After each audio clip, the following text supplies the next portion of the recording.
Hi guys, welcome back to the channel. I know I look different today. I had to blow out my hair to trim it. So, the former coach of SJSU, the one who actually recruited the transgender player Blaire Fleming, is nowhere to be found.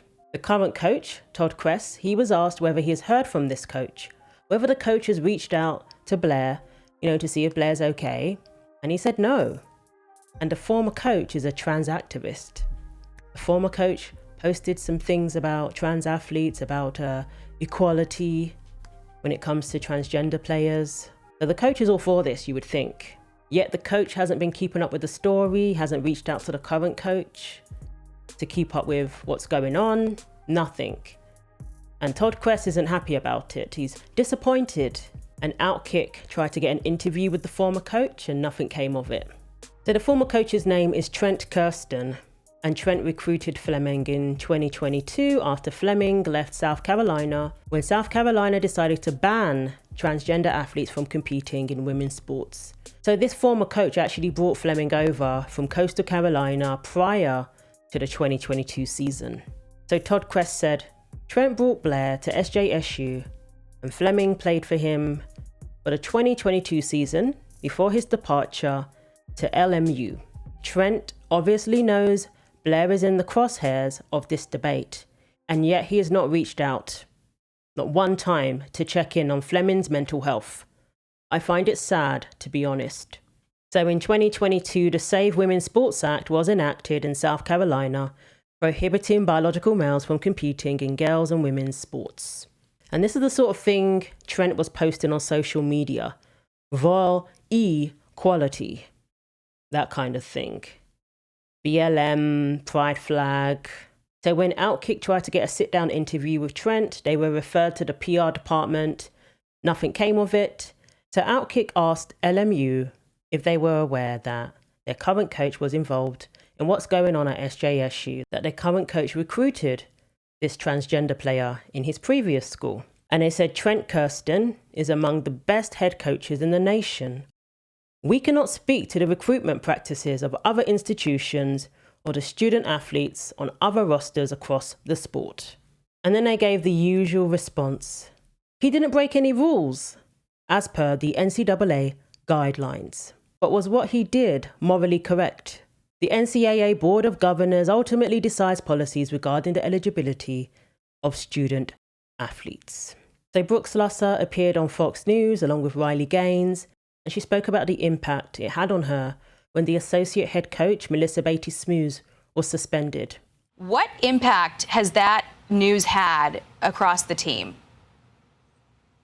I mean, I think you can imagine she was that one person that everyone felt like they could voice their opinion and truly speak how they felt with the whole situation and feel comforted.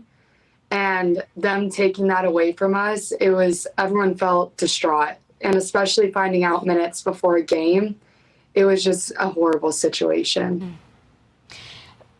The assistant coach, or associate coach, I should say, Melissa Batie-Smoose, she wrote a statement. I want to read it here. Safety is being taken from women. Fair play is being taken away from women. We need more and more people to do this, fight this fight, because women's sports as we know it right now will forever be changed.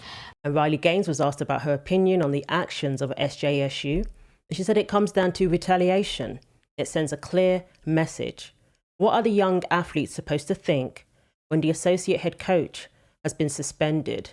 What would that mean for them and their careers and their scholarships and their place on the team?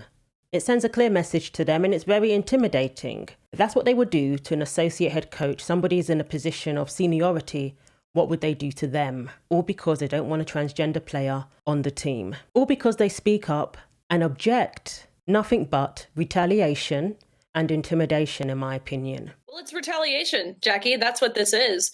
That's what the message that's being sent loud and clear is: do not oppose us. Do not even dare to question our motives, or else we will get rid of you. And that's exactly what Melissa has gone through. That's exactly what the San Jose State University team has gone through. And so I want to commend these brave girls like Brooke, other teammates who have been willing to say this is unfair, it's unsafe, it's wrong. It's hard to do. A lot of people who maybe aren't involved, they think it's easy to take the stand that Brooke has taken. It is not. And again, I think we can see that based off of the intimidation factors, honestly, the emotional blackmail that their university, that their head coach, that the athletic director, that the president of the university, that the NCAA, that the Mountain West Conference has put on these girls. It's a burden that they should not have to bear. But here we have Brooke, a young girl standing up for herself and for many generations of women to come. Yes, it is emotional blackmail and gaslighting as well, because they keep maintaining that they're not breaking any rules. The NCAA guidelines says this, the NCAA guidelines says that. In a recent email sent out by the athletic director, it said that every player has earned their spot on the team. A male athlete can never earn a spot in the female category, just like a heavyweight boxer can never earn a spot in the featherweight division. He sure could probably knock the featherweight into next week, even though they're both accomplished boxers, simply because of his size. But that wouldn't make it right.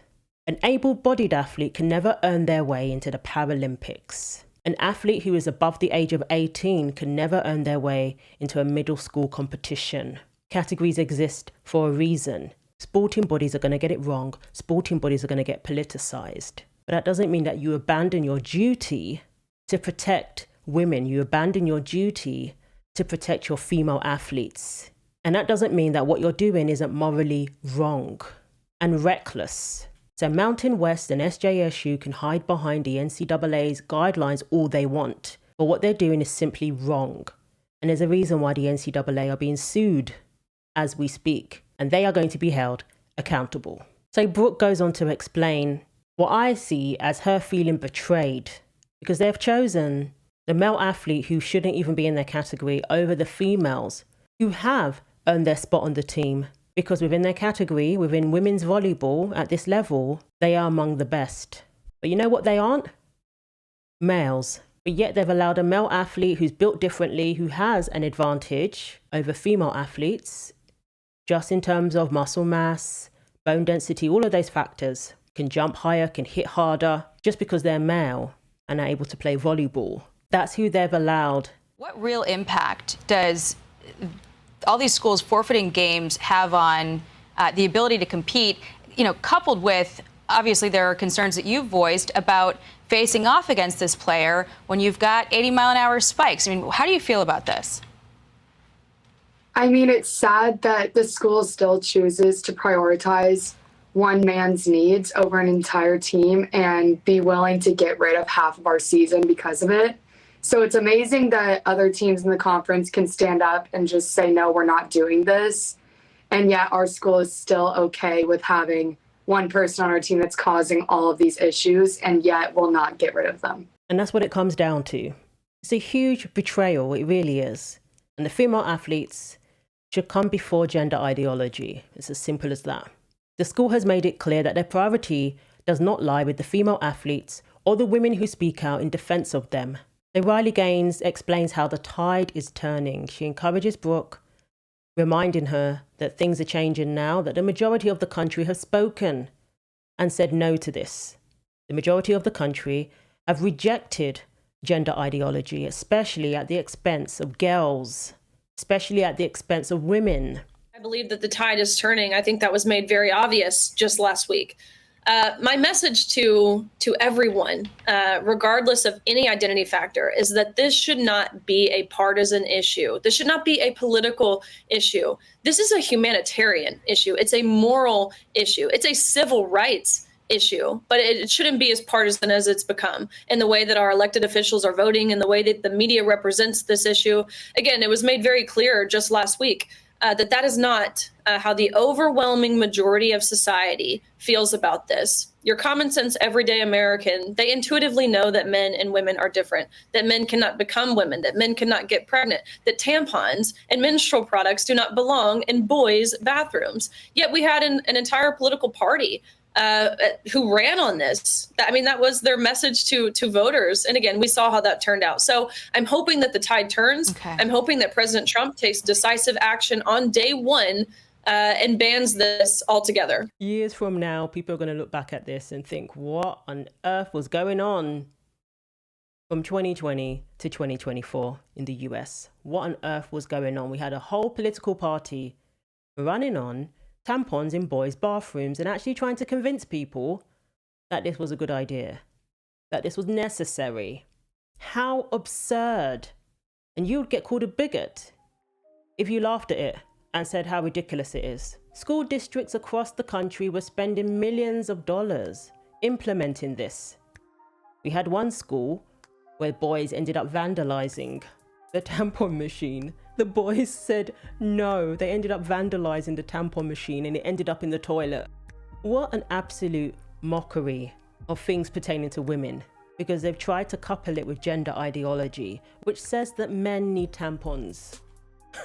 This is why people came out in record numbers to say no to this. So hopefully we can get back to normality, we can get back to applying common sense, and we can get back to doing the right thing. As Riley said there, this is a moral issue. You don't get to say we're going to throw women, young girls to the wolves so we can protect our ideology, so we can politicize these things and create chaos in our country. So let me know what you think. Thanks for watching. Like, comment and subscribe. Take care of yourselves, and God willing, I will see you in the next video.